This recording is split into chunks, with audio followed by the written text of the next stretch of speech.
ان کے بارے میں یہ بیان کیا جاتا ہے کہ ایک مرتبہ جہاں وہ تشریف فرما تھے وہاں پر قحط پڑ گیا، بارش نہیں ہو رہی تھی، لوگ پریشان تھے۔ تو لوگ جو ہے دعا کرانے کے لیے حضرت ذوالنون مصری رحمۃ اللہ علیہ کے پاس آئے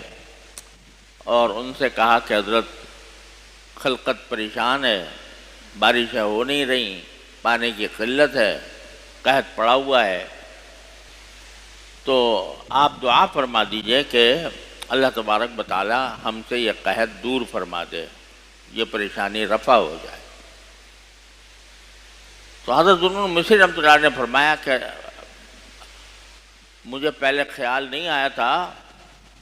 اس قحط کا، لیکن اگر واقعی اس طرح لوگ پریشان ہیں تو یقیناً یہ میری کسی بدعملی کی وجہ سے ہوا، لہذا میں یہ کرتا ہوں کہ میں اس شہر سے چلا جاتا ہوں، اس شہر سے چلا جاتا ہوں، میری کسی بدعملی کی وجہ سے یہ کچھ ہو رہا ہوگا، میں چلا جاؤں گا تو شاید یہ لوگوں کو کچھ راحت نصیب ہو جائے اور یہ عذاب ان سے ٹل جائے۔ یعنی پہلا خیال جو گیا وہ اپنے عمل کی طرف گیا کہ میرے عمل میں کچھ خرابی ہے۔ تو قرآن کریم یہ اس پر متوجہ فرما رہا ہے کہ جب معاشرے کے اندر فساد پھیلا ہوا ہو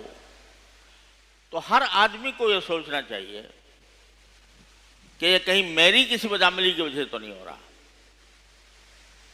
اور اگر ہر انسان اپنی طرف متوجہ ہو جائے، ہر انسان اپنی طرف متوجہ ہو جائے